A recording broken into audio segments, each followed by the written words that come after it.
औज़ुबिल्लाहिमिनश्शैतानिर्रजीम बिस्मिल्लाहिर्रहमानिर्रहीम अस्सलामु अलैकुम वरहमतुल्लाहि वबरकातुहू। ब्रेकिंग ऑलवेज़ के साथ नाज़रीन इकराम, मैं हूं फैसल सईद। उम्मीद करता हूँ आप जहाँ भी होंगे रब ताला की पनाह में आफियत से होंगे। 29 गोल्ड मेडल हासिल करने वाला डॉक्टर, उसके साथ क्या हुआ?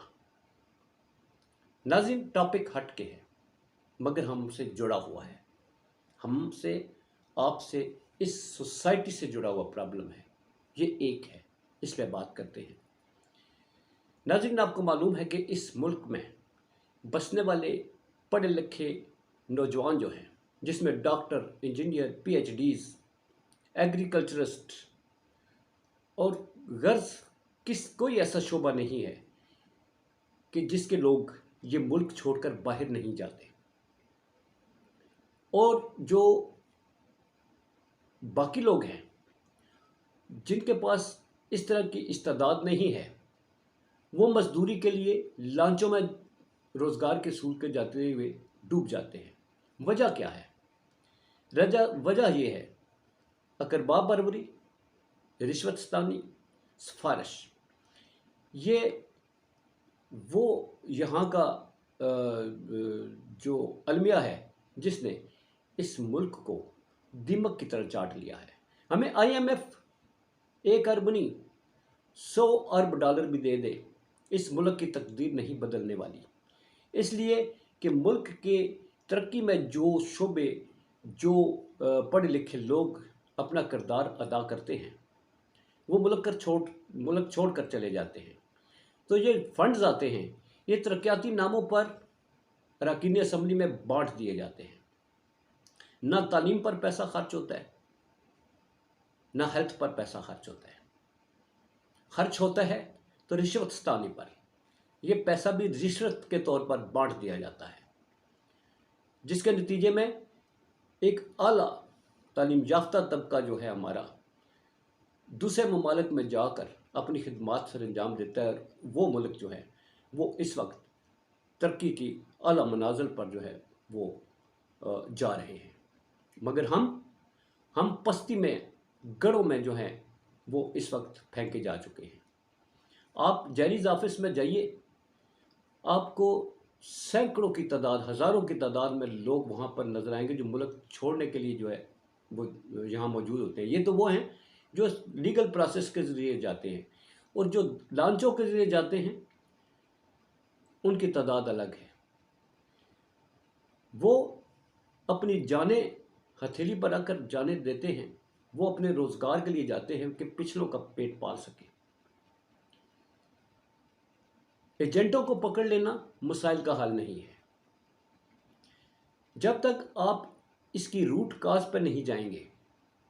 वो रूट काज क्या है? रिश्वतस्तानी है, अकरबा परवरी है और सिफारिश है। जब तक आप मेरिट पर लोगों को मुख्तलिफ महकमों में अपनी खिदमात से अंजाम देने का मौका नहीं देंगे, उस वक्त तक ये मुल्क तबाह रहेगा। ये कभी तरक्की नहीं कर सकेगा। 75 वर्षों में आज हम वहीं खड़े हैं जहाँ पर पहले 75 वर्ष पहले थे, और हमारे मुकाबले में हमारा हमसाया मुल्क, जहाँ हज़ारों PhD सालाना होते हैं, हज़ारों डॉक्टर, इंजीनियर अपने मुल्क में खिदमात से अंजाम देते हैं, साइंस, टेक्नोलॉजी, सॉफ्टवेयर में अपना मकाम बना चुके हैं, दुनिया को एक्सपोर्ट कर रहे हैं। और हम अपने इंटेलेक्चुअल्स दुनिया को एक्सपोर्ट कर रहे हैं, जो दुनिया को फ़ायदा दे रहे हैं। अपने मुल्क में हमें अंधेरा है। मैं बात करूँगा एक डॉक्टर है, होनहार नौजवान, जो MBBS करता है, जिसके माँ बाप ने अपना पेट काट कर उसकी तालीम उसे दिलवाई, डॉक्टर बनाने का ख्वाब, कि ये उनके मुस्तकबिल का ख्वाब है, जिसकी ताबीर के लिए उन्होंने अपना सब कुछ लुटा दिया। दौरान तालीम उसने माँ बाप को मायूस नहीं किया। 29 गोल्ड मेडल हासिल करता है वो नौजवान, डॉक्टर बन जाता है। एक सुहाना सपना लेकर कि वो अब जाएगा और किसी आला जगह उसको हाथों हाथ ले दिया जाएगा। मगर यहाँ हाथों हाथ उसको लेते हैं जिसकी बड़ी सिफारिश होती है, तगड़ी किस्म की, जिसके साथ उसको एम्प्लाई करने वाले जो ऑनर होता है, जो सेठ होता है, उसके मफादात वाबस्ता होते हैं। वो उसको हाथों हाथ लेता है। बगैर सिफारिश के अगर कोई जाएगा, उसके साथ वहाँ के मालिकों के मफादात पूरे नहीं होते।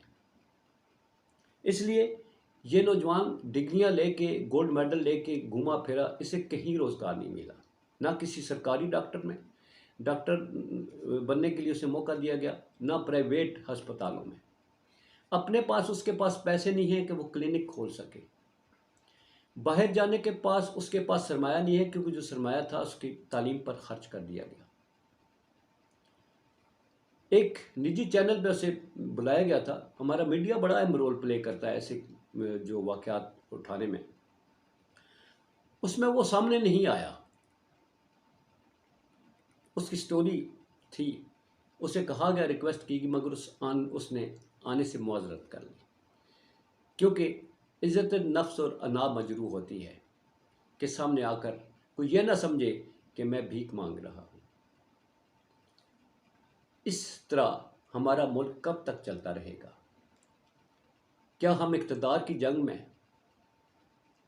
اپنے اس وراثت کی جنگ میں، ملک کے اس اثاثہ جات کو ہم یوں ہی تباہ کرتے رہیں گے؟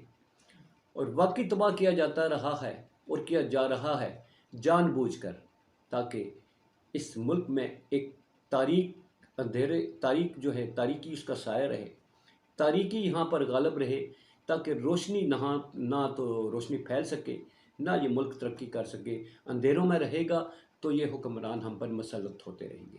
یہی اس کا خلاصہ ہے۔ اپنا بہت سارا خیال رکھیے۔ پاکستان زندہ باد، پاک افواج پائندہ باد۔